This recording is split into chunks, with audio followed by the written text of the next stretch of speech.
Good morning. My name is Jennifer Delgadillo, and this is the first video out of 3 concerning activity fund training. In this first video, there are a few things I'd like to go over, some of which include the definition of the 2 types of funds, who decides how these funds are spent, fundraising for individual benefit, retention of records, and responsibilities of managing activity funds. The first fund I'd like to discuss is called the Campus Operating Fund, or the CCOF fund, commonly referred to as the 461 fund. These funds belong to the district and are used to support its co-curricular and extracurricular activities.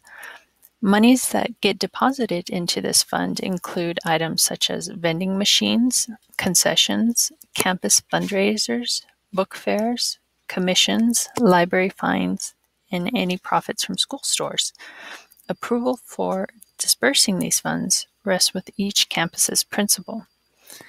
The second type of activity fund is called the Student Activity Fund, or the 865 fund. These funds do belong to the student organization, not the district. Decisions rest solely with the students, not the sponsor or the principal. Students participate in the activities and are involved in managing and direction of the activities.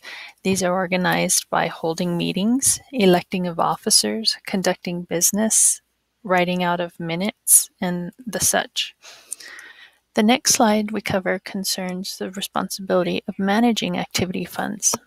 On the sponsor side, we ask that the sponsor develop fundraising plans, monitor the financial position of the fund, review financial statements, issue receipts, and always safekeep the money until it's deposited to the business clerk.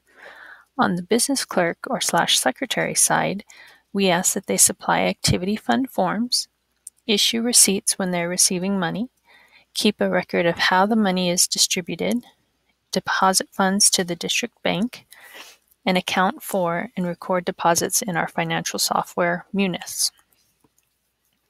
Additional information on activity funds include: please remember that the district, as a tax-exempt organization, must benefit a campus club account as a whole instead of benefiting individual members. The district campuses or club accounts cannot use individual accounts for fundraising to credit an individual on revenues raised. The profit is to be split equally with all in the group.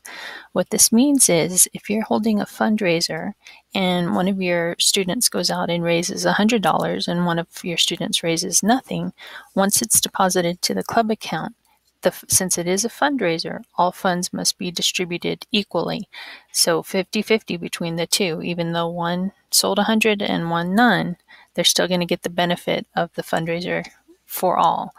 However, if parent money is given, for example, you're going on a trip and mom and dad ante up the $100, this was not a fundraiser, it was parent given money, then that can go towards each individual student as parent paid money. But if it's a fundraiser, it must be split with all.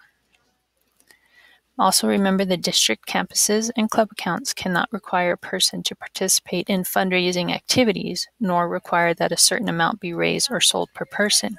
You may have an idea that you want to have your club and each member raise so much money, but you cannot require them to participate, nor can you require them to raise a certain amount. Fundraising for the personal benefit of an individual, even if it is for tragic circumstances, is not allowable. And also please remember, all records will be kept current and in good order at the campus for a period of 5 years. Should you have any questions or concerns, please feel free to contact me in the accounting department at 434-0249 or by email at jdelgadillo@yist.net, or also contact your business clerk as they will have information as well. Thank you.